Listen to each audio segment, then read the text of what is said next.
Bruchim haboim. Welcome everyone. We're about to begin Be'ezras Hashem together on Daf Yud Daled Amud Aleph, the very last line. The Gemara had brought amongst the 18 enactments that Beis Shammai overvoted Beis Hillel. Amongst those were listed at the end of the Mishnah in Zovim, which says that a person becomes Tameh as a Sheni, and therefore if he comes in contact with Truma, he's Poisel es HaTruma. Amongst those enactments that are listed in Zovim is Stam Yodayim. If a person's hands were not washed with Netilas Yadayim, and he touches then Truma, he's Poisel es HaTruma. The Gemara says, why? Because Yadayim are Askonios Hein. Hands have the tendency to move around and touch things, even when a person is not aware. And therefore there was a concern that maybe a person will be touching parts of his body that are dirty, and then he'll then touch Truma, and it'll cause the Truma to become defiled in a way, not becoming tummy, but rather in a way that person will not want to eat it. And therefore they were goizer Truma on Yodayim, but will puzzle Truma if they touch the Truma. Then we learn in a Braisa taught by Reb Parnach at the end of last time that if a person, another Gezerah not amongst these 18 Gezeros, that if a person were to touch a Sefer Torah with his bare hands, then he also those hands, if they subsequently touch Truma, will poisel hasat Truma. The reason being, he says, because it's disrespectful for hands that are not clean to be touching a Sefer Torah. Now the Gemara asks, hey, Gozer Bereisha, which Gezerah was done first? Was it the Gezerah of Yadayim Askonios that we found in the 18 enactments, those 18 Gezeros? Or was it the one of Rabbi Parnoch, who taught us that if a person touches a Sefer Torah with bare hands, then those hands become Tameh as a Sheni that will Metameh, will Poisel as a Truma. If you want to say that it was the enactment of Yodayim Askonios, which is not amongst the 18 that was Gozer first, then Kiven Dahach Gozer Bereisha Haso Sulamali. Once you have that enactment on Stam Yadayim, so then why do you need to then include a subsequent enactment of touching a Sefer? If your hands would already become considered to be already Tameh as a Sheni, then you don't need the following enactment of touching a Sefer and then being Poisel as HaTruma. Elahach Gozer Bereisha v'hoda Gozur bekulhu Yodayim. Rather, you must say that Rabbi Parnach's Gzeira of touching a Sefer Torah with one's bare hands, that itself was first. And the second Gzeira subsequently was, which we find in the 18 enactments, and that is Stam Yodayim Askonios Hein, are Tameh as a Sheni, and will be Poisel as HaTruma. We continue on the list of the 18 Gezeros, V'tvul Yom. Ask the Gemara, by the way, Tvul Yom is a person who is Tameh, who then is Toivel, and then has to wait till Herev Shemesh, until nightfall, to become Tohor. So ask the Gemara right away, Tvul Yom de'araisahu. A Tvul Yom who touches Truma, that's Poisel HaTruma midiraisa, not midirabanan. We don't need an enactment for that. Dirshu, it says Ubo HaShemesh v'tiher. So therefore, that doesn't make sense why that's included in this list, which is dirabanan. Answers the Gemara, Sami Mikan Tvul Yom. That's right, take away from this list Tvul Yom. We don't take away from this list Tvul Yom entirely, because that's indeed included in the Mishnah, because the Mishnah doesn't differentiate between Deraisers, Derabanan, just talking about those that are Sheni that will Poisel as HaTruma. But in terms of our list, for the 18 enactments, although we brought this Mishnah, but that one item of Tvul Yom will not be included in the enactments that we are talking about. Says the Gemara the following. The next of the 18 Gzeros, va'oichlin shenitmu b'mashkin. If you have food that became tameh because it came in contact with mashkin, that has now again the status of a sheni, and therefore it will be poisel as a truma. Ask the Gemara b'mashkin demai. What mashkin are we talking about? If you want to say, we're talking about that a sheretz came in contact with the mashkin, with this liquid, ask the Gemara, Diraisa nun, that's going to be Diraisa because a sheretz is an avatuma. So therefore it will cause the liquid to become a rishon l'tuma midiraisa. So certainly that will postil the truma. Dirshu, it says in the pasuk, v'chol mashke asher yishase, all liquids that can be drunken. And the pasuk goes on to say, b'kol kli yitma, and all of that which is in the kli will become tamei. And by the way, over here we're talking about that the sheretz falls into an earthen vessel, into a kli cheres. It's metame the kli cheres as a rishon, which is metame in turn the mashkin as a sheni. That's all midiaraisa. But we're learning from here anyways that if a sheretz certainly would touch the liquid directly, it would make it into a rishon. So ask the Gemara, that can't be what we're talking about, because that would be deraisa. Ella b'mashkin haboin machmas yodayim. Here we're talking about where there was stam yodayim that touched mashkin. And those mashkin, even though normally we say that a rishon that touches something else becomes a sheni, and a sheni that touches something else will make it into a shlishi. But over here we're talking about that rishon, that which we're talking about as, or stam yadayim rather, that we're talking about as a sheni, will make actually the mashkin not only a sheni, but even go up in its tuma as a rishon. And therefore, what happens over here is the stam yadayim is touching the mashkin, and the mashkin will then in turn will touch the oichel. The gezerah mishum mashkin habo machmas sheretz. As a gezerah, the Rabbanan made this gezerah of tuma for that which mashkin would be come in contact with the sheretz, which would be the arais, as we explained before. The next of the 18 gezeros is vahakelim shenitbu b'mashkin. The Gemara explains kelim deitmu b'mashkin b'damai.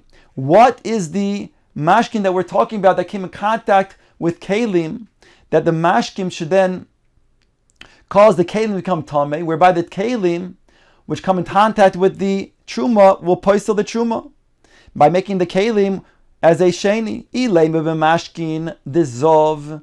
If we're talking about the mashkin that came in contact with the kelim was mashkin that was mashkin of a zov, then that's deraisa ninhu. That's already going to be deraisa, because a zov again is an avhatuma, and that will cause the liquid that goes out onto this kli to make it a rishon midiraisa. Dirsi v'chi yaroik hazov b'tohor. The yaroik, the spit of a zov, is going to be metame the tohor person as a av hatuma. And by the way, it's not just spit from the zov, but if it would be urine or the ziva, that would also then metame the tar person and make him into a rishon. And the Gemara parenthetically explains mashe biyad tahor timesi loch. It says if you're medayik in the lashon of the pasuk v'chi yorek hazav bit tahor, in the tahor person. What does that mean? So here Chazal learn out that when the zav spits on an item that the tahor person is holding on to, so the tahor person, through carrying that object which has the spit of the zav, he will become tamei as a rishon. Mashe biyad tahor b'tmeisi loch elo. So that can't be, because that would be again deraisa. El b'mashkin haboin machmas sheretz. Rather, we're talking about mashkin that came in contact with the sheretz. And over here, unlike we said before, here the sheretz that comes in contact with the mashkin, that mashkin that then touches the keli, that mashkin that is touched by a sheretz is not metame kelim. It's only metame oichel midiraisa. So over here it's midirabonon. It's not midiraisa. V'gzeir mishum mashkin dezov. And therefore there's a gzeira because of mashkin dezov, which is deraisa. So we're talking about that the Chacham made a gezerah on this mashkin, that came in contact with the sheretz, which would be only midirabanon and not niraisa, because of a mashkin hazov, which would be diraisa. The next on the list is the yodayim, the hands, which it's not on the list, but rather we went and we spoke about the hands. Now the Gemara challenges that which we said v'yadayim is on the list. Ask the Gemara v'yadayim that we said stam yadayim are metame as a sheni, and then are going to then poistel truma when it comes contact with the truma. Ask the Gemara, Talmidei Shammai v'Hillel Gazur. Did the students of Shammai and Hillel make this gzeira of stam yadayim? Shammai v'Hillel Gazur. It was Shammai Hazakin and Hillel Hazakin themselves that were gozer. The Tanya, for it says in the Brisa, Yosi ben Yoezer ish Treda, v'Yosi ben Yochanan ish Yerushalayim. These were two zugim, were found in the Mishnah and Avos, in the first parak, and both in Av Beis and in Nasi. They, it says, were goizru tuma al eretz ha'amim.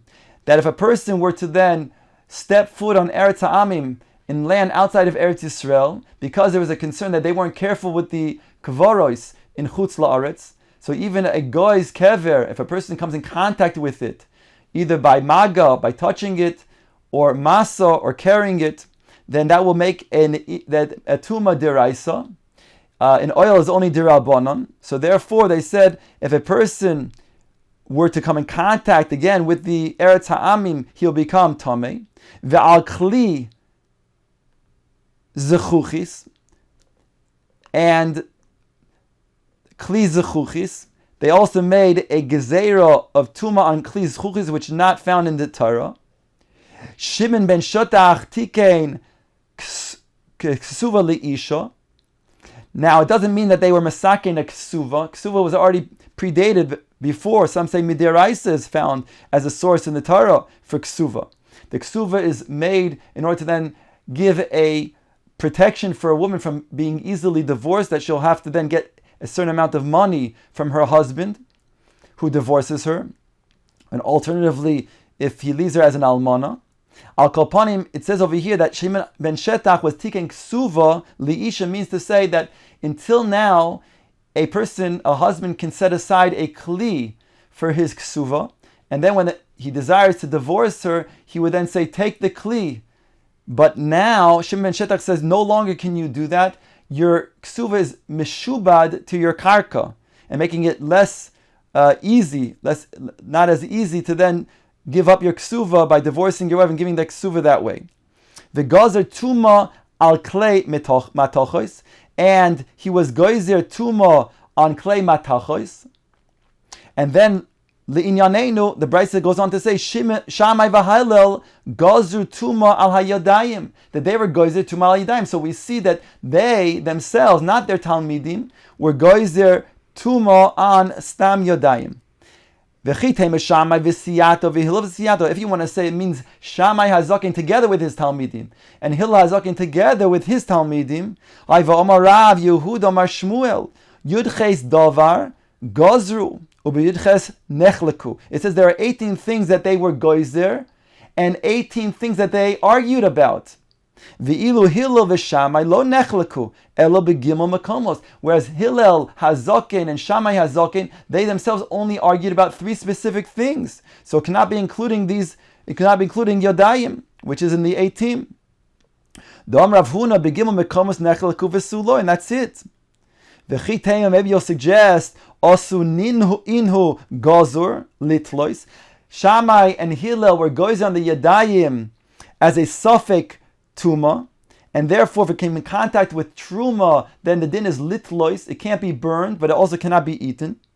Va'osu talmidaihu v'gozu lisroif, and their talmidim then made a further gezeira and said, you shall be saref, you shall be putting the truma by burning it in such a situation. Ve'omar ilfa yadayim techilo gezeirosan lisreifa. And then it can't be, because Ilfa said that Yadayim, Stam Yadayim, are Rishon in regards to then causing the Truma to having been Soref. That the Yadayim that you do touch with Stam Yadayim on Truma will be burned. Elo, you must say osu inhu gozur v'lo kiblu minayu. Rather, what happened was that Shammai and Hillel first initially made a gezerah on the stam yadayim, but it wasn't accepted. V'osu talmidayhu gozu v'kiblu minayu. And subsequently, their talmidim made a gezerah, and it was accepted on stam yadayim, to make the yadayim again sheni, and thereby poiseling truma. Ask the Gemara still, V'akati Shloimoi Gozar. Shlomo HaMelech Olav Hashem, he made the gezerah on stam yadayim. The Amar Rav Yehuda Amar Shmuel B'shoshet Tikein Shloimoi Eruvin Unetilas Yadayim. Yotzes a Baskel v'Omro. A Baskel went out and said, Beni im chacham libecho yismach libi gam oni. That means that the Baskel, the Shechina, was very, very, very happy as a result of this takana. Chacham beni v'samach libi. Because of your wisdom, my son, you rejoiced my heart. V'ashiva chorfi dovar. And to those who disgrace me, I will return an answer. In other words, the Baskel went out in support of that takana of Shlomo HaMelech of Eruvin and Netilas Yadayim. So you see that Shlomo HaMelech did Mesakein on Stam Yadayim. Answers the Gemara also, Shloimoi Gozar Lekodshim. Shlomo HaMelech was Gozer on Stam Yadayim for Kodshim. Ve'osu inhu ve'gozu af letruma. And then they, subsequently, the Talmidim of first Shammai and Hillel Hazokin, which wasn't accepted, and then the Talmidim were Gozur af letruma on Stam Yodayim.